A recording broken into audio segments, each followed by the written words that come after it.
அக்காவுக்கு தூக்கமே இல்ல. உன்னை நினைச்சுதான் அவ்வளவு கவலை. அதை விடுங்க. அதான் மொத்தமா நேத்தே அழுது முடிச்சிட்டேனே. முடிஞ்சதை நினைச்சு கவலைப்பட்டுட்டு உட்காந்துட்டு இருந்தா நஷ்டம் நமக்கு தான். இப்போ இடியாப்புக்கு போகாததால தேவையில்லாம யாருக்கும் காசு போகுதுல்ல.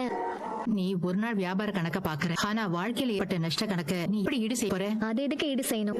எனக்கு நீங்க இருக்கீங்க, சித்தி இருக்காங்க, இந்த வீடு இருக்கு. இந்த வாழ்க்கை போதாதா? இருக்கிற நல்ல வாழ்க்கையை தொலைச்சிட்டு அவமானப்படுத்தி போனா அப்ப எனக்கு எப்படி இருந்திருக்கும்? நீயும் அவளும் எனக்கு ரெண்டு கண்ணு மாதிரிடா. என் வாழ்க்கையில எனக்கு இருக்கிற ஒரே சந்தோஷம் உங்க ரெண்டு பேரையும் பாத்துட்டு இருக்கிறதுதான்.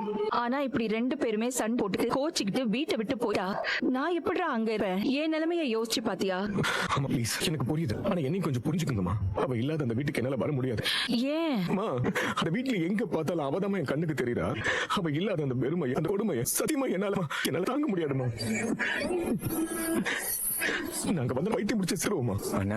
ஏன் அன்பு, நீ அவ மேல எவ்வளவு உயிரா இருக்கேன்னு எனக்கு தெரியாதா? ஆனா அத கூட அவளுக்கு புரிய வைக்காம இத்தனை நாளா நீ என்னடா பண்ணிக்கிட்டு இருந்த? நான் என்னமா பண்ணுவேன்? நான் உன்னை தாண்டி லவ் பண்றேன்னு சொன்னா நம்ப மாட்டேங்கிறாள் அவ. போ. சார், என்ன சார் இப்படி குடிக்கிறீங்க?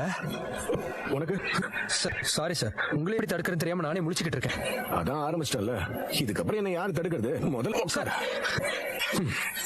ஏய் நீ தான் குடிக்க மாட்டேன்ட்ட, உனக்கும் சேர்த்து நானே குடிக்கிறேன் பாரு.